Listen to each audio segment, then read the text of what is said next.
First up, we'll have data inspiration, developing a library-based data visualization service by Douglas Jobert, Lisa Federer, Chris Belter, Mashana Davis, and Ariel Deardorff from the NIH Library.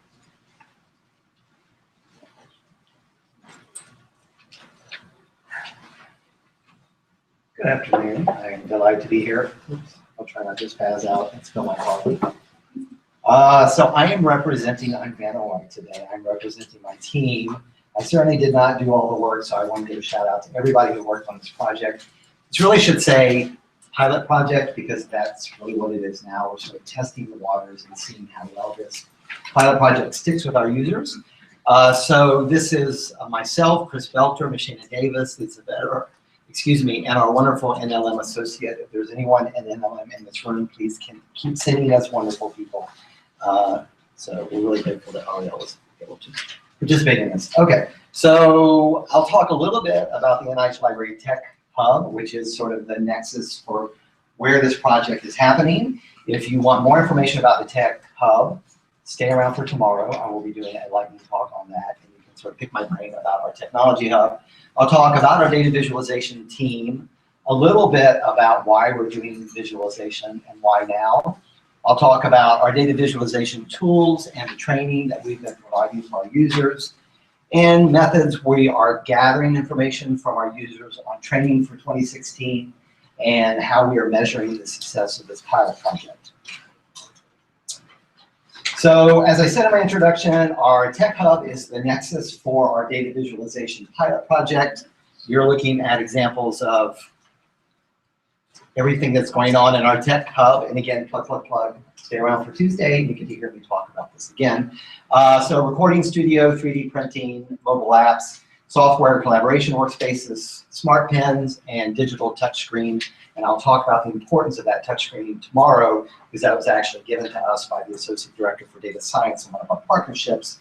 And really, this is a virtual and physical space for people to come in. This is not new to most libraries, if you actually have a makerspace, for people to come in and learn new technologies and hopefully implement that in the work that they're doing at NIH and our select HHS clients. So I am one of 3 people that is providing support for this project. Lisa Federer and Chris Belter probably handle, from my perspective, the more biomedical network analysis, portfolio analysis aspect of data visualization. As you see in the classes that I'm going to talk about that I teach, my end to this exciting time for librarians, I think data visualization is exciting, is basically for our program staff, our grant managers, our support staff, people that actually support people at NIH that do the research. And I'll talk about why that's important when I talk about the classes that I teach. But I think the 3 of us provide a very holistic approach to data visualization. And I think that, just to mention, if you're thinking about doing anything like this through your library, you're looking at 2 humanities major, 1 previous English teacher, and 1 undergraduate psychology person. That's me. I had no experience in data visualization. Lynda.com is my friend.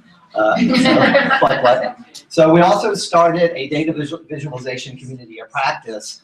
And I'm the lead on this, and I really wanted to create a space at the NIH because I'm sure it's like this at your institutes too. We have all these silos of researchers across our campus who do all these really wonderful things, and you don't really hear about them until you've spent time actually developing a product that somebody else has already developed, right? That's similar to what you do. So I wanted to create a space where we provide the physical space and the webinar software that people can come in from NIH. And my information is I support people at HHS, so they're scattered all across the United States. And I wanted to bring those people at our select HHS clients into the conversation as well. We've only had 2 meetings. They've been really well attended. We had 150 people virtual and in person at the first meeting, and 180 at our second meeting. The second meeting, since we sort of, we had our first meeting, part of it ran sort of like a journal club where someone had just published an article that used data visualization in PLOS One. They brought that in and they actually gave a presentation. What I'm really hoping, because we had lots of different people with lots of different skill sets, including myself in data visualization, if you want to crowdsource a data visualization before you actually submit it somewhere for publication, I want that to be this space. So why are we doing visualization or data visualization? Because our users have asked for it. We have a very wide range of people that are doing communication both to the lay public, so our health communicators communicate about science to the public, but we also have our postdocs, we have our grant managers, people that I work with, the program staff, and we have our staff scientists. So they are starting to learn different ways of telling meaningful stories about our data, right? So if I was giving a talk, I would actually have a lovely table up there, I would do research, I'd have p-values. But what if you have a geospatial component of your research? Really, we want to tell meaningful stories about our data. If you have a geospatial component of your research, a table probably is not the best way to tell a story, right? You're just telling your story about the work that you do in a different way, and that different way is through data visualization. So our tools, we have lots of tools that we provide access to. So the Tech Hub, and I might call it the Technology Sandbox because when I was leading the team, that's what it was called. But I was the person who created the service models for that, so, and I'll talk about that tomorrow. But I wanted to make sure that our first line of defense are reference support staff. They are paraprofessionals. That many of them do not have a bachelor's or a master's. So I wanted them to get on board and have their competencies where they need to be when they are engaging with our clients, because they're the first person that someone sees when they come in the library. So they're all operating at this basic, and what I define basic is everybody needs to know what Photoshop is, how to take someone over to the collaboration pods or to the data science workstation, fire up the software, whatever that is, and actually create a new file. Medium level of support are all the tasks outlined there, but if you're creating a digital asset, for example, in Photoshop, you know the difference between the layout, bitmap, pixel, how that's going to affect your final resolution. And then we have 3 people functioning at this the full level, which means you can create original content and you can do some sort of analysis in that tool, whatever it is. There are currently 3 people that are operating at this level. It's just based on whatever our level of expertise is. And that's myself, Chris, and Lisa. Okay, for time? Okay, awesome. Our training. We've done lots of training this year, so the next section of slides are basically the classes that we've offered in 2015. Lisa is our diva with R, so she teaches all our R classes, and she is such an asset to the library. I am just so grateful that we hired her. She's amazing. So her intro class is Introduction to Heat Maps. If you're not really sure what a heat map is, it's a way to describe what's going on in your data that actually has nothing to do with numbers. There are numbers driving this thing, which is called a color map. So lighter generally means less of something, darker generally means more of something. And then you have these funny little things here called dendrograms, which are on the X and Y axis. So Lisa teaches people how to create these in R. This is her entry-level class. Once you've completed that class, although there are no prerequisites, we really do recommend if you've never used R or RStudio, you actually take that first class first. She does a lot of different fancy formatting with her advanced class. Oh, I forgot to do the numbers. So 2 sessions, 64 total attendees for that. And these are all of our classes are hands-on except for 1 class, and I will point that out. So for advanced heat maps with R, a lot of processing, choosing custom color palettes. She's offered that 2 sessions, 46 total attendees. The last class in her R series is using an add-in called ggplot2. It basically just allows you to create more advanced graphics in R. She actually can do this in R, but for people like me that don't know R programming, I prefer RStudio. It's a GUI interface, a graphic interface where I don't have to do the command line coding, which is awesome for folks like me that don't have to do that. But it accommodates the nerds in the class as well too. So 5 sessions, 112 total attendees. So what we found was that people were coming to some of the classes that we were offering and they didn't really have a foundation in what visualization was. So Chris was challenged to develop a class on the principles of data visualization. This is the one class that is not hands-on, it's all theory. So how do I take things that I've normally described using numbers and represent that with point symbology, which you're looking at here, visual cues, what's the difference between cue and perception, what do I need to consider if I'm creating a visualization for someone who has some impairment in color differentiation. Chris has taught 2 sessions of this and 56 total attendees. So as I said in my introduction, the people that I work primarily with are the program staff, and we have a lot of those at the NIH.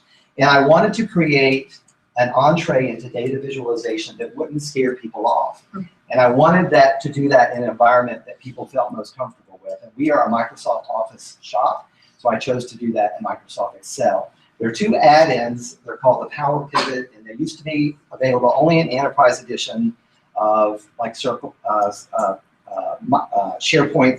SQL Server, and they have ported this into what they're calling the BI environment in Microsoft Excel.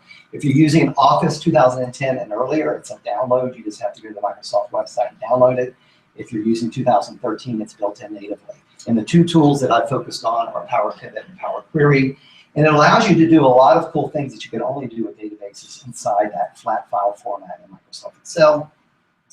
2 sessions, 110 total attendees. I asked Chris to actually collaborate with me. I deal sometimes with public health people, and for my main GIS functions at the library, I have a lot of your technical classes that I teach.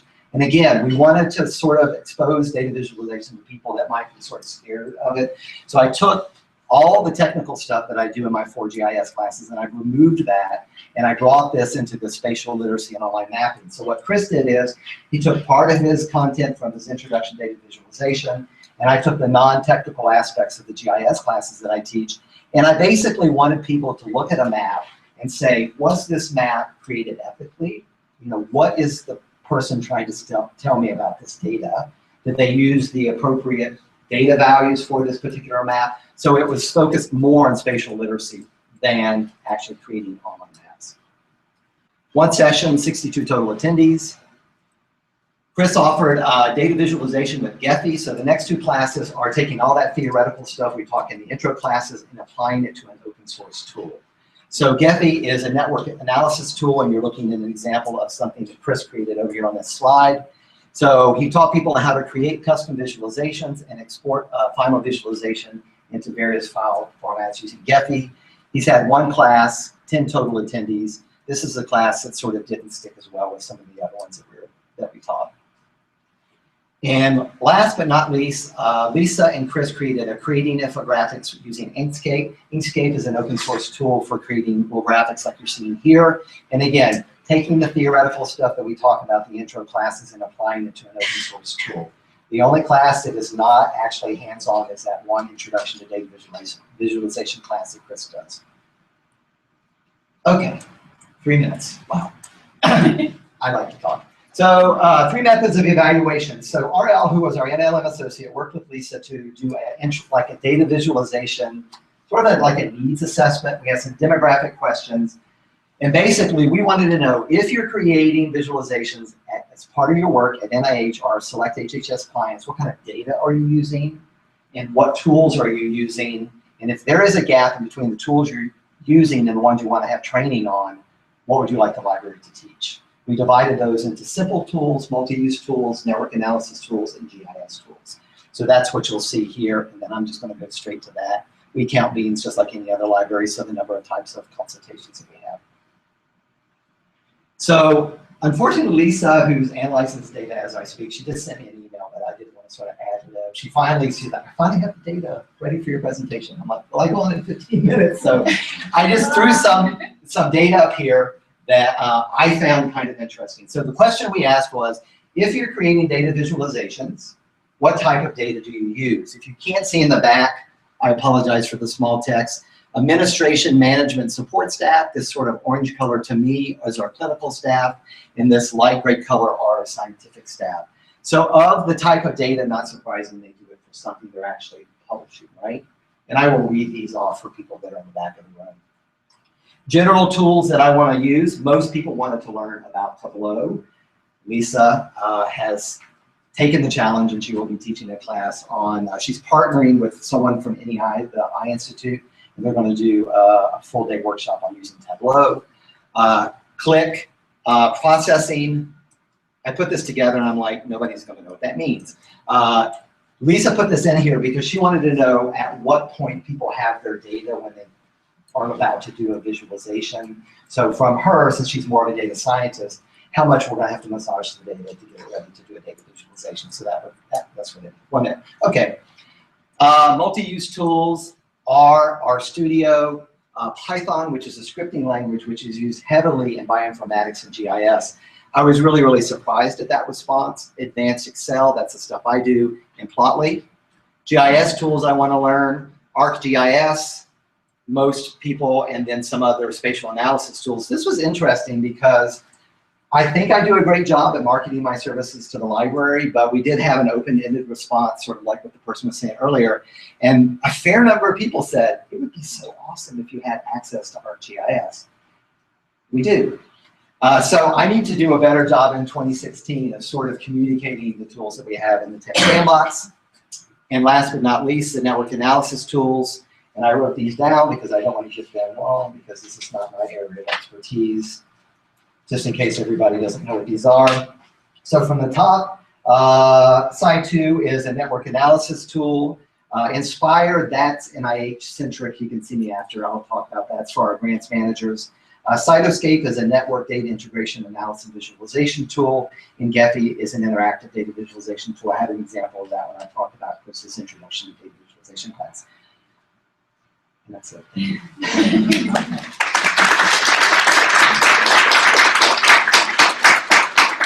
Any questions? Yes, sir, in the back. So this was a clear gap that you guys had identified, or did you feel like you were encroaching or worried about encroaching on other people in the organization who might be doing some of this kind of stuff? We're not recording this, right? See me after. Yeah. I will say, let me just say in a very general way, yeah. I would just say, when you start going out of library land, and I'm only speaking for ourselves as a very large biomedical research, and you start stepping on people's toes, people can get kind of testy and see me afterwards. And we've had great directors, and we have a great director now who sort of protected us from some of the political machinations that go on in a really large government institution. And so I haven't experienced that directly, but I was in a very uncomfortable meeting where we were stepping on some people's toes. And I've never experienced that, and I've been at the NIH for 11 years. Yes? You mentioned a lot of this, the trainings you all have done, at least that partial webinar component. Are you thinking about opening that up to NIH people at all? So unfortunately, so the short answer is no. We actually were not open to the public, so we serve the needs. Our sister library at NLM. I'm not sure, yeah, because I can't speak for them. But Lisa, being the superstar that she has collaborated through networking, like they did I'm going to get the tool she did. It's basically a carpentry workshop. Does anybody know ring the bell? Software carpentry. So she actually partnered with Johns Hopkins on doing that to open up some of the expertise that we have at the library to an academic health science center. But yeah. Stick around for the lightning toss. Yeah. Plug. Thank you.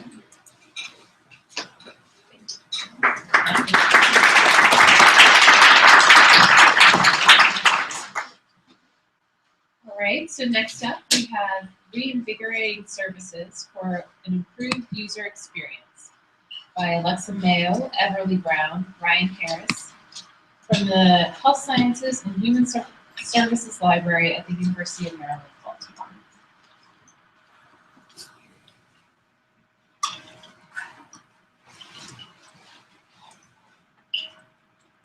Hello. Hey. I'm Alexa, and I'd like to introduce Ryan Harris. Ryan, he's another co-author, and Everly Brown is back at the University of Maryland today. This talk will be on how we combined our reference and circulation best to create a new single service point in the library. The Services Division at the University of Maryland Health Sciences Library is made up of 2 departments. One department is the Research, Education, and Outreach Department, and that has 7 librarians who work with the schools on campus to provide research services. Yes? Can you stay a little closer to the microphone? I will do that.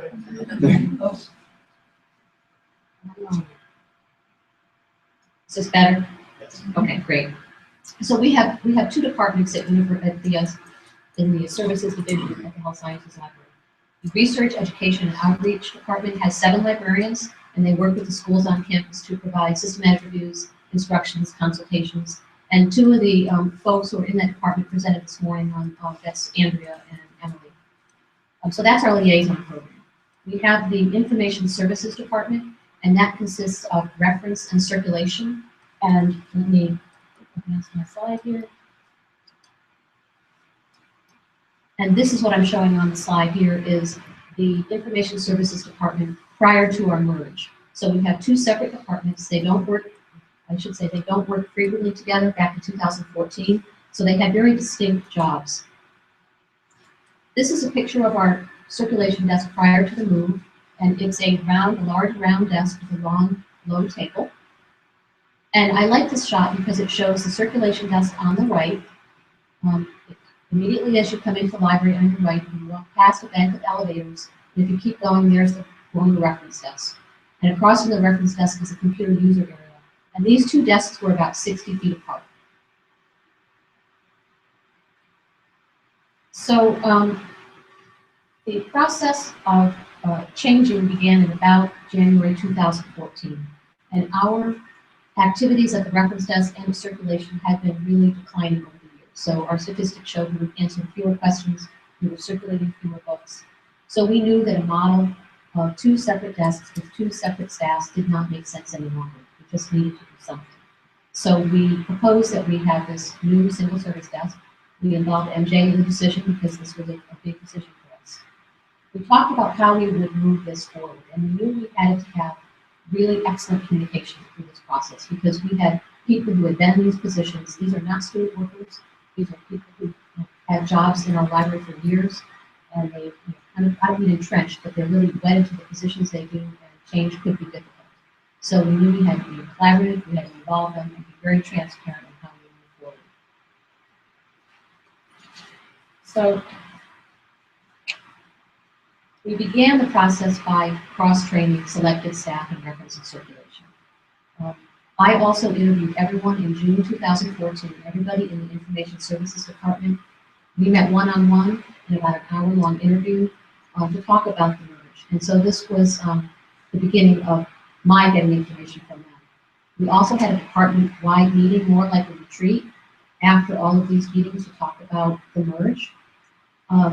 We had an intern at the time who performed a literature search and gave us a great environmental scan, so we had that information to inform our. At the time that we were working on this project, the University System of Maryland was rewriting the job positions for all of the tech jobs for librarians around the university, or actually around the system of Maryland. So they refreshed these job positions and made them kind of more digital because they were so old-fashioned that they weren't really accurate anymore. So this is the email that I sent out to all of the information services staff prior to these one-on-one meetings.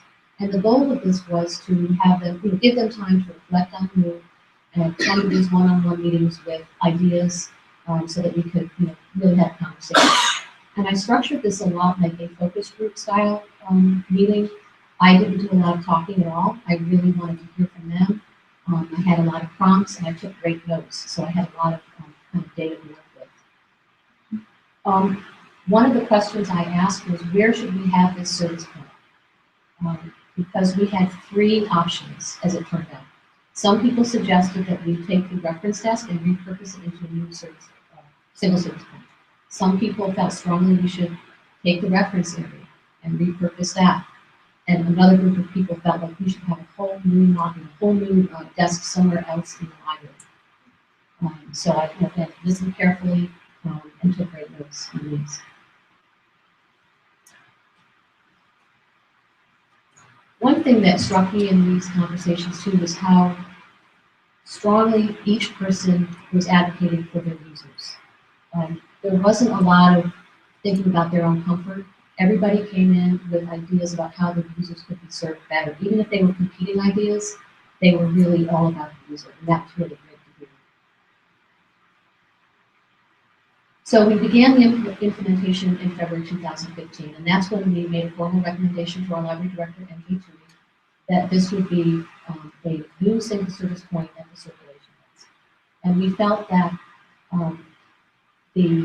having a presence as soon as you walk into the library, that carried a lot of value. When I started this process, I'll tell you my bias, I was thinking that we would have this desk at the reference area, that our new single service point would be where the reference area was. But after we spent some time talking, we had, again, this retreat style meeting, it became obvious that that the best place would be the circulation desk. When we started to redesign the circulation desk, we met in groups of 3 or 4, and these were cross departmental, cross unit meetings. So these were, say, 2 people from circulation and 2 people from reference, meeting together at the circulation desk to talk about how we would change this desk. I will tell you it was rocky at first because I was picturing us having the same vision and walk in and have these great ideas. And the first meeting we had, a couple people were like, okay, the reference folks, you can sit there, and we'll sit over here. And that's not the vision that I had and that many of us had. We wanted a core people who could do everything. This was not, there wasn't one person doing circulation, one person doing reference. So this is a picture of our circulation desk in transition. And it's a little dark, but I'll tell you one thing right off the bat. There was no place for a circulation person to put their feet on the desk. So you'll notice that no one can pull a chair up and have their knees fit underneath the desk. This affected approachability because people who are working at the circulation desk, they would sit at a table. You can't see it in the shot, it's a few feet back from the desk itself, but they would sit at a table at a computer, or they would sit side saddled in their chair. Okay? So one of the first things we did was rip out all that nonsense beneath the desk and make it so that you could put your knees underneath the desk. This is the new information services desk. We haven't changed our sign to say information services yet. It still says reference circulation. That's Ryan sitting at the desk to show that he.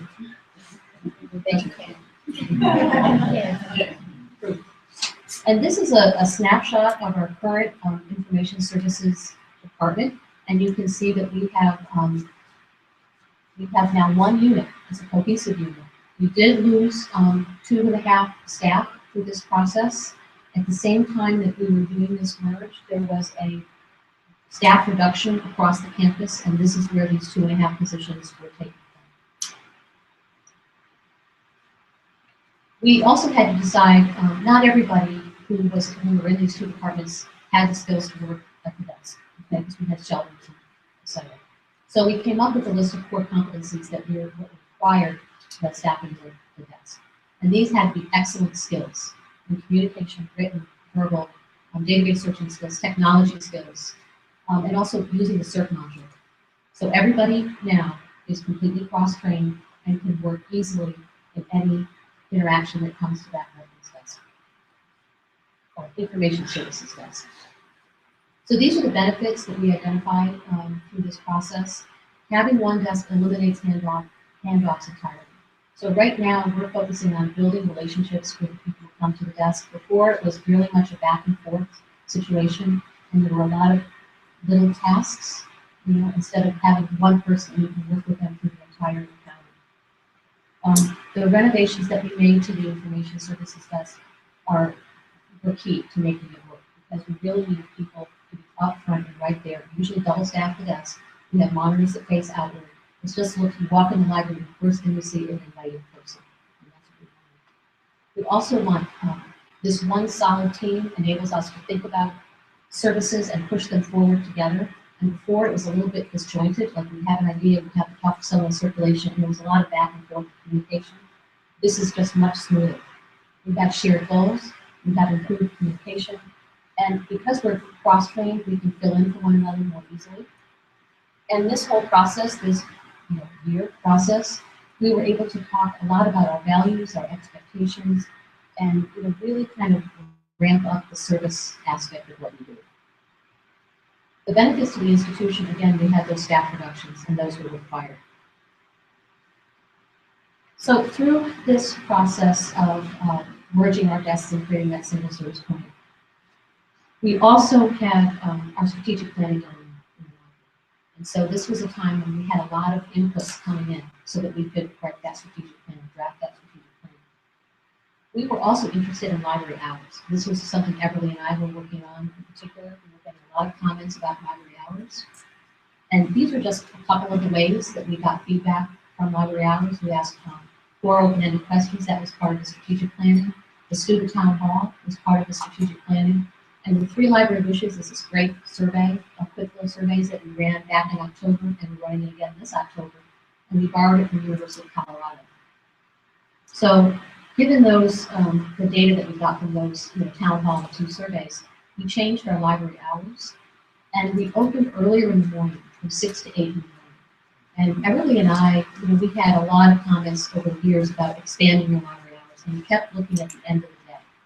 1 o'clock in the morning was when we closed. And it was just very hard, campus security, having staff there, it was very difficult. And in the town hall, a student had suggested that we open earlier in the morning, and we did. We worked with campus police, and we worked with the campus center. It's been hugely successful. Those are comments from nursing students that you see there. Great. And I get in early in the morning, and I see we have a lot of people in the building. That's been very positive. Part of the calculation that we made when we chose the information services desk as you enter the library, is what we would do with the space left behind. So we were going to collect the reference desk and have this new space available for something important. We didn't want it to be just a table or a couple of chairs, because that was prime real estate. So we, here we go. That's where our former reference desk was. This was taken a while ago. Right now, today, it looks a lot different. Okay. This is a shot of MJ, and this is an action shot. I like the fact that the ribbon hasn't hit the floor yet. So this was the very first step toward our innovation, toward our innovation space. And Ryan's going to be talking more about that. And we're expanding it. This was adjacent to the reference desk at the time, and by merging that, taking that desk out, we were able to expand that space. So these are the 3 ways that we worked this past year on kind of refreshing our services. And one is a thoughtful design of a single service point, listening to our users and acting on their wishes, and then creating a great space for innovation.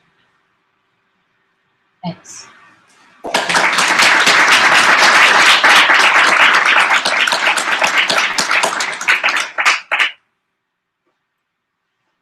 I can take, oh, yes. So you developed those core competencies. Yes. Some of them, I would guess, would not typically apply to some of the paraprofessional kinds of positions. So did you reclassify? Did some people get bumps in pay? So, yeah, I can answer that question, thank goodness. We had 3 different, there's some people who aren't working at the desk anymore. And so their job is, say, shelving. And they're not, they used to be someone who worked at the circulation desk and shelf. They're not at the information services desk, they only shelf. And then there's another person who basically we said only people with this designation position description work this desk. And we have really high functioning specialists in the library. And so I was, 2 of them have masters, a third is working on a master's. So they have great high skills. So we basically just said, if you're a library specialist, you can work at the desk. If you're not, these are your other tasks. Yes, MJ? I was just going to add to that, the reclassification that Alexa mentioned happened to coincide with this, and that enabled us to put people in appropriate categories based on their education and what they were doing with their work. So yes, just about everybody did get reclassed. And they got raises. And they got raises. Yes. Yes. So you open 2 hours earlier, 5 days a week if you lost. Yes, and I'm so glad you asked that question. I was afraid I'd run out of time, so I left out that feedback. When I said we worked with the campus police and the campus center, what we did is we allow them to come into the camp. We adjoin the library adjoins the campus center through a hallway. And so we made it so the students come by the guard. The guard is at the campus center at 6 a.m. They can enter the building through the guard at the campus center, come down the hallway, and come into the building. So it's not staffed. Those 6 to 8 hours are study purposes only, but the students love it. And I come in and I go up to the 3rd floor, and I go to 5, and I go to 3, and then I walk down and I count, and I see how many people are there. We have more people there in the morning than we have late at night. So when we were looking at these, 5 people are there at 1 in the morning, 2 people are there at 1 in the morning. We have 20 people there in the morning, 7 o'clock. So and in October last year, we had about 15 at least comments about hours, do better with hours and hours. This year in our survey, we had 1 so far. So to me, that was, it was great. I was very happy about that.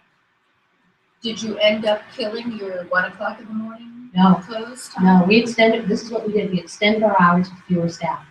because we worked with the campus center and campus police blessed this idea.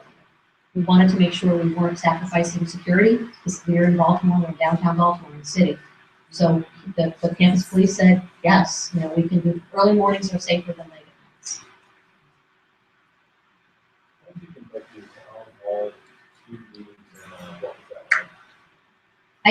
How do we conduct the town hall meeting?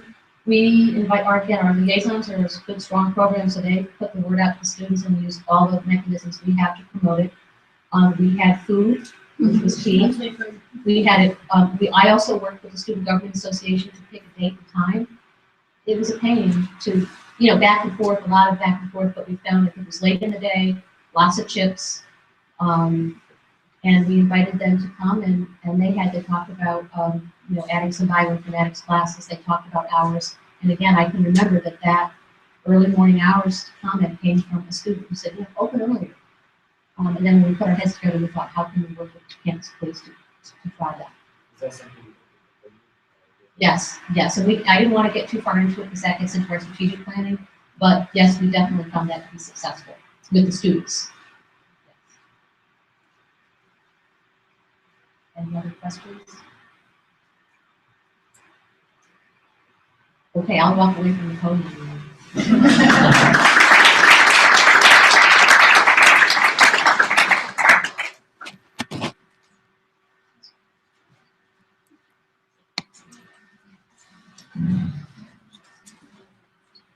So next up, we have launching a public innovation space from the ground up by Everly Brown, Ryan Harris, Boyhyun Kim from the Health Sciences and Human Services Library at the University of Maryland, Baltimore.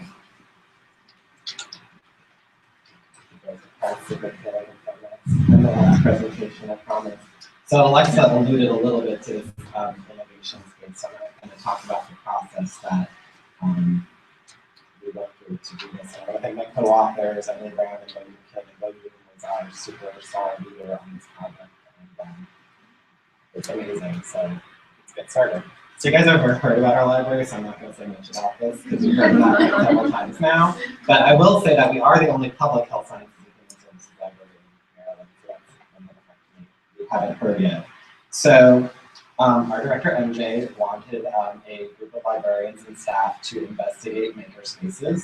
And so a group was formed to develop a white paper, and Douglas talked a little bit about a makerspace innovation space in his presentation. But just in case you don't have a definition, the EDUCAUSE Learning Initiative defines a makerspace as a physical location where people gather to share resources and knowledge, work on projects, network, and build. And it can be, and you often provide tools for people in the community. And it can be in a variety of spaces. It doesn't have to be in a library. It can be somewhere else on the campus. There's community spaces that are makerspaces. It can be a private organization. So the first step was this white paper, and during this white paper, they did a literature review of makerspaces, and then they also did an environmental scan of local academic and public makerspaces, and this ranged from visiting our local art college, which has like an amazing makerspace with super high-tech stuff. They visited a community space, they visited some community colleges, just to kind of see what was out there. And then the group, as they were writing the white paper, also talked to campus stakeholders. We did know that there was some 3D printing on campus, so we talked to a few people just to see what they were doing. We talked to the dean of the dental school, and someone else we talked to was the School of Medicine's director of clinical simulation. So we just kind of wanted to get their insight. We had some of the staff doing research on different 3D printers and modeling software, and the white paper group did recommend that the library open a makerspace that would highlight 3D printing, but it's not limited to that, and there is flexibility to expand. And our aim for this space is to serve as a hub of experimentation, innovation, and collaboration that would benefit faculty, students, and staff in their education, research, patient care, and entrepreneurship.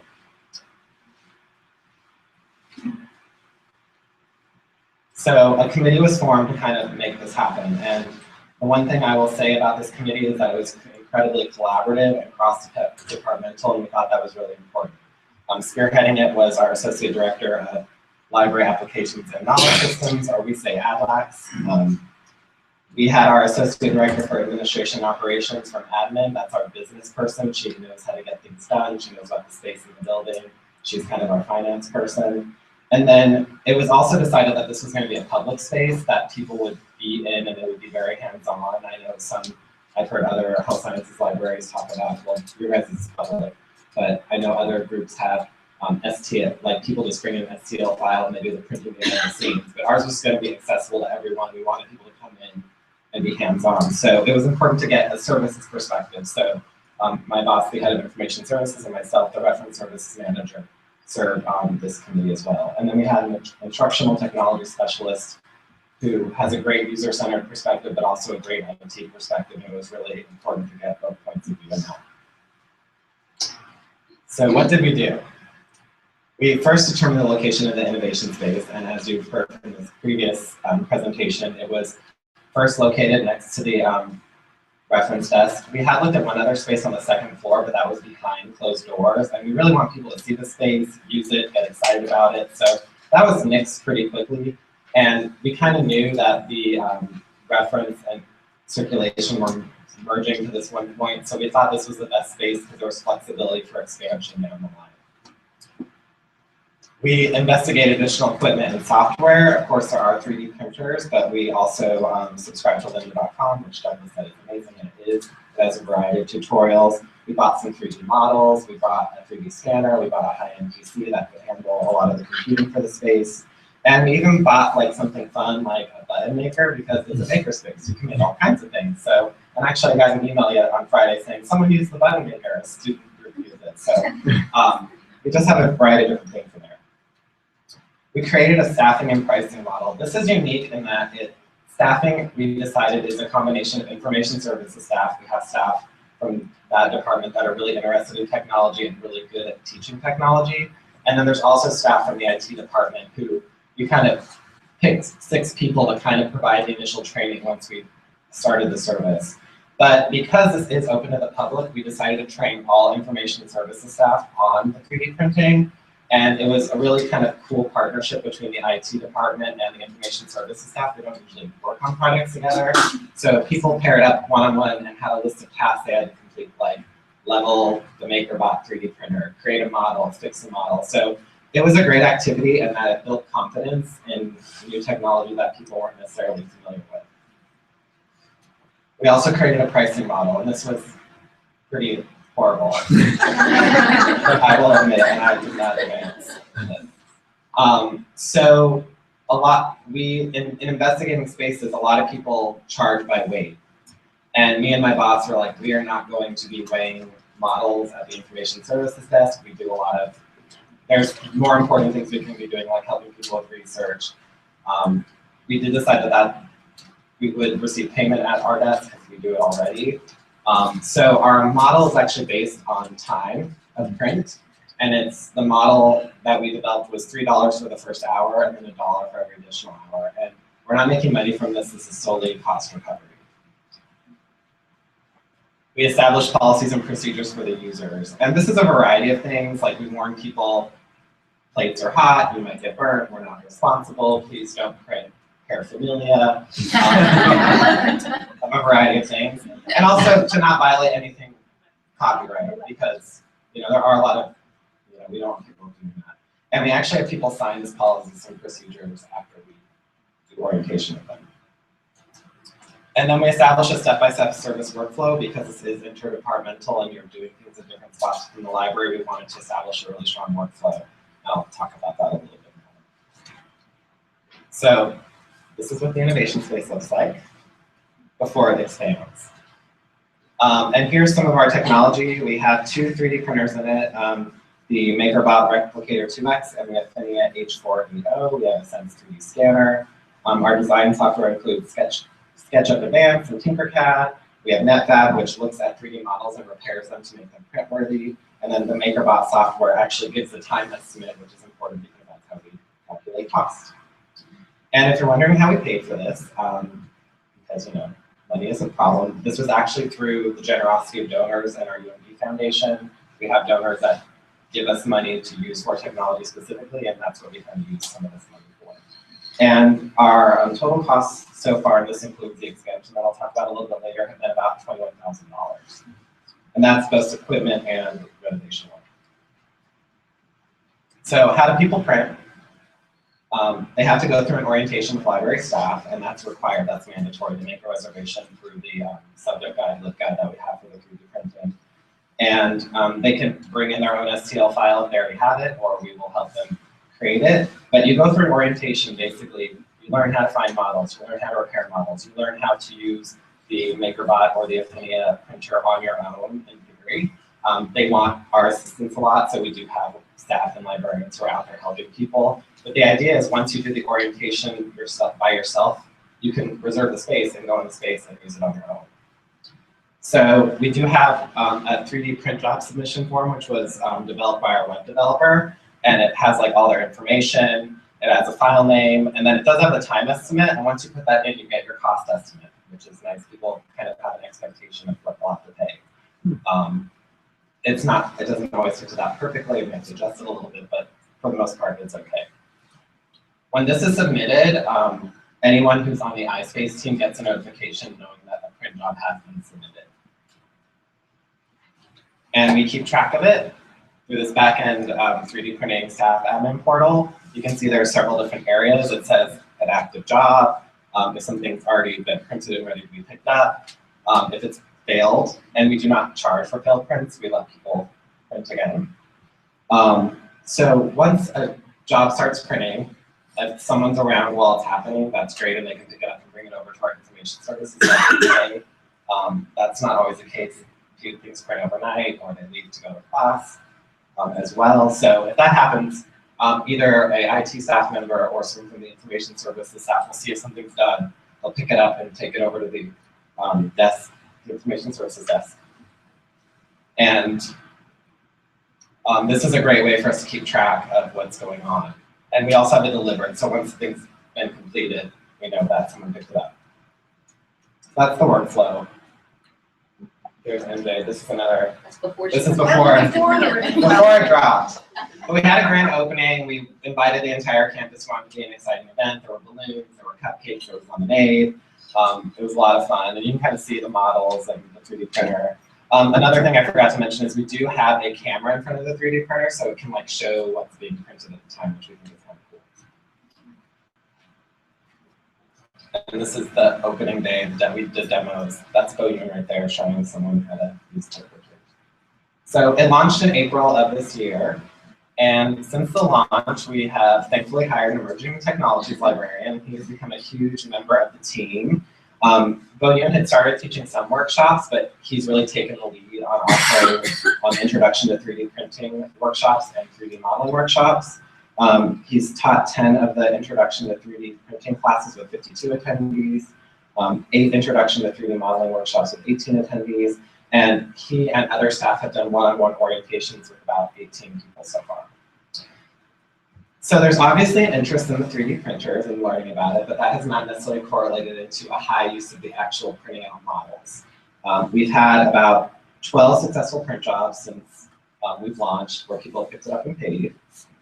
So that's just something we're aware of. We're doing more promotion. We're partnering with people on campus who are doing 3D printing to do some ground technology sessions. There's a new makerspace opening in the city, and I think we'll try and partner with them. So there's lots of opportunities to do this, to expand and get more people to actually use the printers. We have increased flexibility. Initially, we required a 24-hour reservation prior to using the space. If someone comes in and has a file already and they know how to use the space and no one else is using the 3D printer, we'll let them use it. It's just kind of rolling with the punches and letting people use the service that they want. We have an evaluation survey, but not a lot of people use the space, so the response has been low. But people have been really happy with, in particular, the orientation and the assistance from the staff. And one thing I thought was interesting was half the people had used a 3D printer before and half the people hadn't. So just kind of an interesting fact in my opinion. And we're doing an October expansion. It's happening right now as we speak. It's going to move into the space where the reference desk was. It's going to include a big table for collaboration space. We're moving our digital screen. We're having a chalkboard wall, painted drawers, making it a little bit more dynamic. We're going to have really cool signage. And I think the idea is too, is we will eventually put other technology in the space besides 3D printers. There's been a brief discussion of maybe poster printing, some data visualization stuff. That hasn't been decided, but now we have the space to do a lot more expansion, which is exciting. So I want to talk about some of the challenges because there have been challenges. And one has been submission form completion. People are not filling out this form after they've done the orientation and feel comfortable with the space, so then they're not keeping track of what they have to pay, and we've actually had to give people sometimes jobs and not charge. So we're increasing signage, we're putting something on the desktop that is in the space that reminds people to fill out their reservation form. And the other reason it's important is so we, the staff, can keep track of what's going on, because without this, we don't know if the 3D printer is being used unless we just walk by and manage to see it. This is kind of weird that we have dissolvable filament issues. So you can use a filament that actually, the way it prints, it has a more like kind of structure around it to make it more structurally sound, and then you can dissolve the filament. And we had like containers at the information services desk with our models in it. It was gross, it was goofy, and it wasn't really, we were properly equipped. And we found out we're actually violating some health standards from the campus. And the only way we could actually have this solution is if we actually had a hand and eye wash station. So we're not gonna do it. So if people do use that dissolvable filament, we have to tell them they have to dissolve them on their own. Not the ideal solution, but it's the one that we have to deal with right now. And also who can use. At first, it was just our faculty, staff, and students, but we've expanded that. We've had students from other campuses come in and use it. The hospital next door, there's interest, and we're gonna let them use it. And just the people who've used it mostly have been the dental school and the school of medicine. And they've been printing things like anatomical models and devices to store animals for animal research, which is kind of interesting. So what it took to launch our innovation space, it took a lot of time. It took well over a year. The white paper took 4 months to write. It's lots of planning. We're still working on the expansion. We'll probably always be working on this. So it's not something that'll ever be completely done. It took collaboration. Collaboration was essential. IT provided technical knowledge, installed equipment, and implemented applications. Information services, librarians and staff provided insight on how to maintain the service and determine best practices for staffing. And library admin kind of made it all happen in a cohesive way. We also needed buy-in. We have 2 different departments who are now expected to support this service, the IT department and the information services. So we had a lot of conversations, got their feedback, and just really kind of got their insight about what they thought would make this a successful service, and that's been really valuable. So, thank you.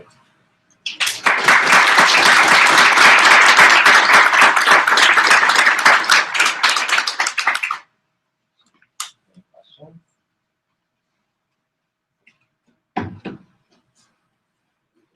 Did you say you let the jobs run overnight?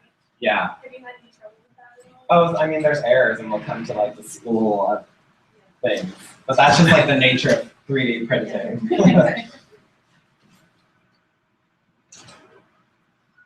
Sorry. You have any, things you want to smell, right? No.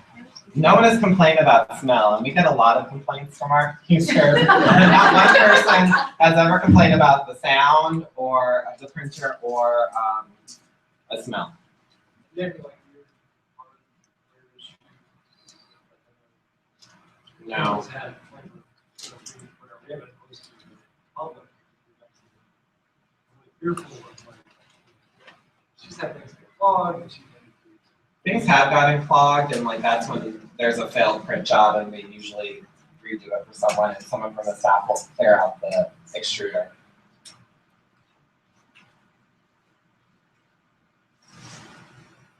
Thanks.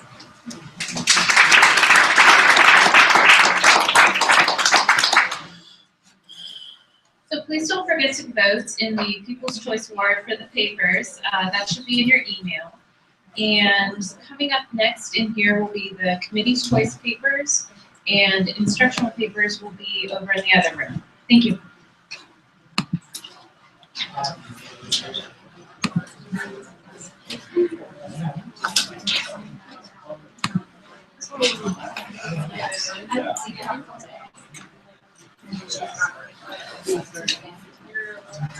Do you get Ms. moderating the committee's choice papers? What's that? Do you get Ms. moderating the committee's choice papers? I don't, actually. But you're not. I'm not. Okay, okay. I don't have any information on it. Okay, all right. Okay. Well, yeah, I'll have to follow up with her. Because you're staying in here. I'm staying in here. I'll be in here, yeah.